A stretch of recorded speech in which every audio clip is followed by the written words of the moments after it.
Alhamdulillah Rabbil Alamin wa salatu wa salam ala Sayyid al-Mursalin. Les ulama nous ont enseigné un principe très important qui vient du Coran et de la Sunna. Et ce principe qu'on retrouve dans le Coran et qu'on va vous montrer avec preuve est que les particularités d'Allah sont toutes parfaites et complètes. Et elle n'a aucun amoindrissement. Aucun. Et cette qaïda en arabe on dit sifat Allah Ta'ala kulluha sifat kamal la naqsa fiha biwajhin min al-wujuh.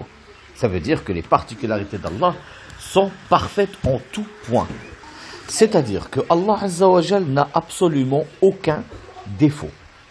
Il est parfait en tout point. Il n'a absolument aucun défaut. Comme on dit les ulama, Allah munazzah min kulli aybin wa naqs. Il n'a aucun défaut, aucun amoindrissement. Par conséquent, les ulama, ils ont dit Allah subhanahu laysa kamithlihi shay fi dhatihi wa sifatihi wa af'alihi wa lahu al-mathalu al-a'la fi as-samawati wal-ard. Rien n'est comparable à son exemple. Il est parfait dans ses noms, dans ses particularités et dans ses actes, et il est parfait en tout point.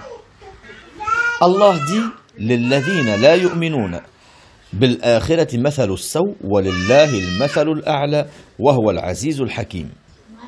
Ibn Kathir, rahimahullah, il explique le verset qui est وَلِلَّهِ الْمَثَلُ الْأَعْلَى أي الْكَمَالُ الْمُطْلَقِ مِنْ كُلِّ وَجْهٍ وَهُوَ مَنْسُوبٌ إِلَيْهِ وَهُوَ الْعَزِيزُ الْحَكِيمُ. Ça veut dire que Allah Azza wa Jal a la perfection dans tout point. En français, ça a été traduit « C'est à ceux qui ne croient pas en l'au-delà que revient le mauvais qualificatif, tandis qu'Allah seul revient le qualificatif suprême, et c'est lui le tout-puissant, le sage. C'est-à-dire, Al-Mathalul A'la, l'exemple parfait. Al-Mathalul A'la, ça veut dire la qualité parfaite. Dans un autre verset, il dit وَهُوَ الَّذِي يَبْدَأُ الْخَلْقَ ثُمَّ يُعِيدُهُ وَهُوَ أَهْوَنُ عَلَيْهِ وَلَهُ الْمَثَلُ الْأَعْلَى فِي السَّمَاوَاتِ وَالْأَرْضِ وَهُوَ الْعَزِيزُ الْحَكِيمُ. C'est-à-dire qu'il a le qualificatif le parfait, yani, que ce soit dans les cieux ou dans la terre. Rien n'est comparable à Allah, c'est ça. Al-Mathalul A'la a été traduit de plusieurs manières. Certains, ils ont dit Al-Mathalul A'la huwa, en résumé, Laysa kamithlihi shay. C'est la parole de Abdullah ibn Abbas. Rien n'est comparable à Allah. Certains, ils ont dit Al-Mathalul A'la ay lillahi at-tawhid. Al-Mathalul A'la ay shahadat an la ilaha illallah. Shahadat an la ilaha illallah. En résumé de la chose, c'est dans ces sens-là. Soit le fait que lillahi al-mathalul a'la ay lillahi al-ikhlas wa at-tawhid wa lillahi al-mathalul a'la lillah Allah azza wa jal, yani il est parfait et laysa kamithlihi shay. Et ça c'est le madhhab al-arba'a sur ça, sur le fait que Allah il est parfait mais rien n'est comparable à lui.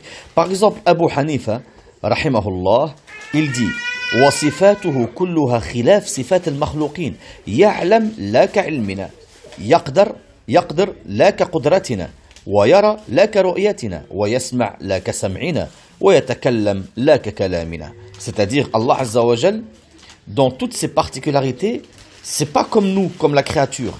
Allah, il sait, mais pas comme notre savoir à nous. Il peut, mais pas comme notre pouvoir à nous. Il voit, mais pas comme notre vue à nous. Il entend, mais pas comme notre oui à nous. Et il parle, mais pas comme notre parole à nous. Rien n'est comparable à Allah. Qu'est-ce qu'il veut dire par le fait que sifat Allah Azza wa Jal ne sont pas comme nos sifat à nous?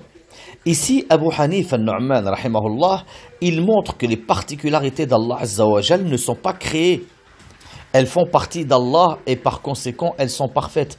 Contrairement à nos particularités à nous, qui n'est pas, elles n'échappent pas à l'amoindrissement.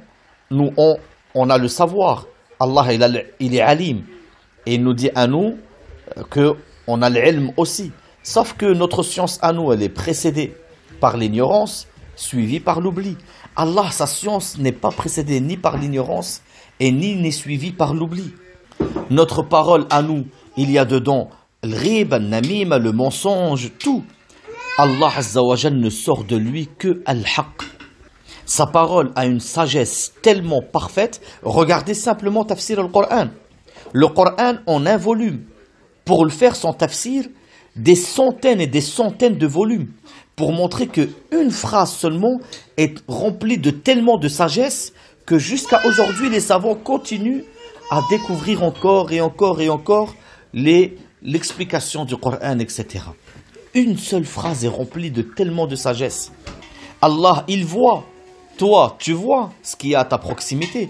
Allah voit tout en même temps. Toi, tu entends ce qui est à ta proximité. Allah entend tout en même temps. On ne peut même pas imaginer cela. Essaye simplement. Tu ne pourrais même pas imaginer une chose qui n'a pas de début. Dites-vous qu'on ne peut même pas imaginer le rien. C'est-à-dire, qu'est-ce que c'est rien, néant? Il y a toujours quelque chose pour nous. Même quand il fait noir, le noir, c'est quelque chose. Eh bien, le rien, on n'arrive pas à l'imaginer. Par conséquent, on ne peut pas imaginer le créateur de tout. Et même pour le Malikiyya, قال Ibn Battal وصفات الله تعالى لا نقص فيها. Dans le sharh de Ibn Battal, il dit les particularités d'Allah n'ont aucun amoindrissement. Ibn al-Juzzi chez les Malikiyya par rapport au verset où Allah il dit وَلِلَّهِ الْمَثَلُ الْأَعْلَى قال أي الوصف الأعلى الذي يصفه به أهل السماوات والأرض من الغنى عن كل شيء والنزاهة عن صفات المخلوقين. C'est-à-dire Allah Azza wa Jal, il a la particularité ultime, parfaite, dans les cieux et dans la terre. Il est le riche qui n'a besoin de personne. يعني غني عن العالمين. Allah n'a besoin de absolument personne. Il se suffit à lui-même. Et le fait de النزاهة من صفات المخلوقين, le fait de le purifier des particularités des créatures, car nos particularités à nous sont toutes amoindries. Alors que Allah, non, comme il a expliqué le grand imam al-Maliki qui s'appelle Az-Zarqani, il dit dans son sharh de l'Muwatta de l'imam Malik, il dit dedans wa asma'illah wa sifatihi wa kalamahu la naqsa fiha. Ça veut dire Allah Azza wa Jal, ses noms, ses particularités et sa parole n'ont aucun amoindrissement. Dans un autre passage, il dit sifat al-kamal thabita lillahi Azza wa Jal. Les particularités parfaites, on doit les confirmer à Allah Azza wa Jal. Encore un exemple. Je vous donne un exemple. Allah il dit dans le Coran, Allah la ilaha illa huwa al-hayy al-qayyum. Il cite un de ses noms qu'il est Al-Hayy. Al-Hayy, le vivant.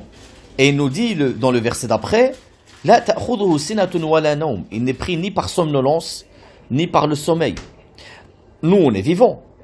Toi, tu es Hayy, tu es vivant. Et Allah, il est Al-Hayy. Allah, sa vie n'a pas de début. Il n'est pas enfanté. Et il ne mourra jamais. Il ne dort pas. Il ne s'évanouit pas.